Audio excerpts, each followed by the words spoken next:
สบายดีทุกคนมามื้อนี้มีสิพามาเฮ็ดแจ่วปลาบ้ำซ้ำเหนือเนาะสูตรบ้านๆเนาะเฮ็ด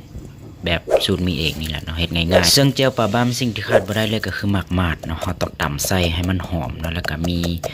ความหึ่นออกมาเนาะเวลากินแล้วมันจะมีความเผ็ดออกมาเนาะบวกกับหมักเผ็ดแล้วก็ใส่กระเทียมเนาะแน่นอนว่ากระเทียมเนี่ยเฮาจะตำใส่ดิบๆเลยนะทุกคนเนาะแล้วก็เป็นปลาแดกตอนเฮานี่เนาะใส่แล้วก็เกลือเป็นนัวเนาะแต่ว่าเกลือนี่ขั้นว่ามันเค็มแล้วเนาะปลาแดกเค็มแล้วเราบ่จำเป็นต้องใส่ก็ได้เนาะเราจะใส่เป็นนัวแล้วก็ใส่น้ำตาลหน่อยนึงเนาะให้มันมีรสชาติกลมกล่อมก็คือเห็นสีดำๆนี่ก็บ่แม่นหยังแล้วนะทุกคนเนาะก็คือมีเองคั่วมักเผ็ดไหม้ไปหน่อยนึงเนาะมันก็เลยดำนะทุกคนมาชิมน้ำกันทุกคนนอนห้องเลย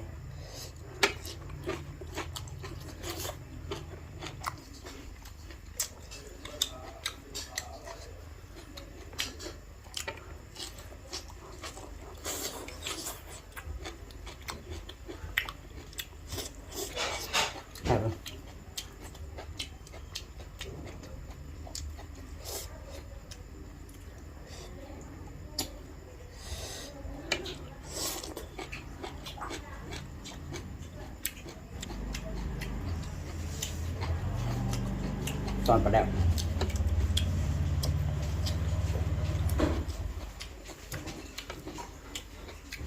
ขึ้นมาก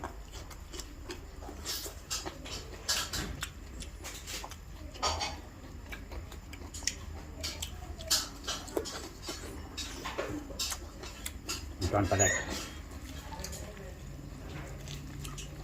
ทำเองไว้กินเองนะพี่น้องไปกินอะไรกับกินสรุปแล้วแซ่บพี่น้อง